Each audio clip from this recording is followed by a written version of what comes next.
Good morning, afternoon, whatever it is. Happy Christmas, Merry Hanukkah, Happy New Year. I'm doing this on Christmas morning. I just put the ham in the oven. My parents are coming over to visit us in a little bit, and I just got something new the other day, which I only now have really a chance to look at, and it's something interesting. So in my video before about the little mini vices, I talked about the Colton patent vices.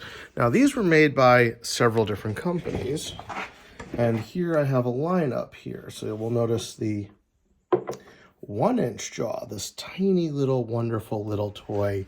I love this little vise. I got this for a decent deal and I painted it. I don't know if it's coming through on the camera here well, but I painted this with a Duplicolor Chrysler Green Pearl, which I think is a beautiful color. Then I got this 2-inch one. Now these are the non-clamp-on. These are the bench vise versions. They do screw in, can be mounted to your bench.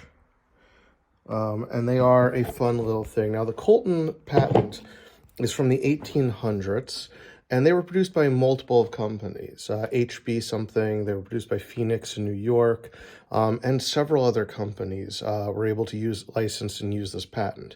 And the one that I got is one I've not been able to find any additional information on. So I'm going to continue looking. Someone did a decent restoration job on it. This is a 3-inch jaw.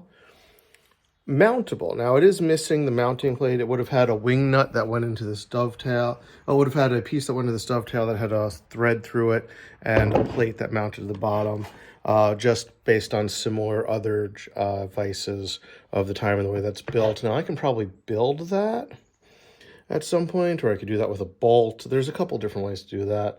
And you can see here this rounded keyhole, and you can see it's dovetailed. I think the light's coming through for that.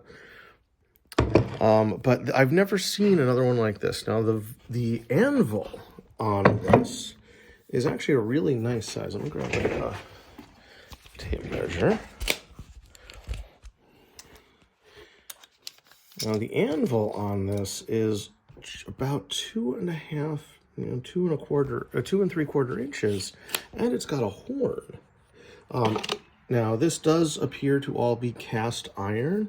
This does not appear to be a hardened plate. And the jaws on this has definitely had some use, but it is still silky smooth. Whoever did the cleanup and painting of this did a really fantastic job. The patent date on this one says patent June. Here, let me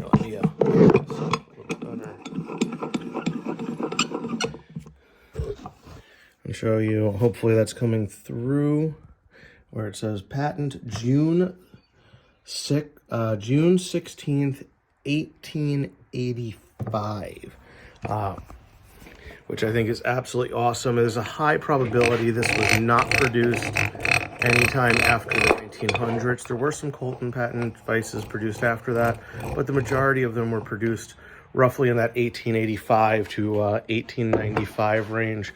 They are great, very useful tools. They were ubiquitous. They were everywhere. They were used for fishing lures. They were used for small machine jobs. They were used by jewelers. They were surpassed later on by the more traditional boys like the Athels and the Parkers, and especially for the 2-inch vices, the Prentice Jewelers vices. I do not currently own one. I hope to eventually. They are beautiful little tools. But this 3-inch one, this might be relatively unique. Like I said, I've never found another one, or on the internet, I can't find more data on it. So I'm going to keep looking because I'd love to see if I can get more of the original parts, or maybe manufacture them myself.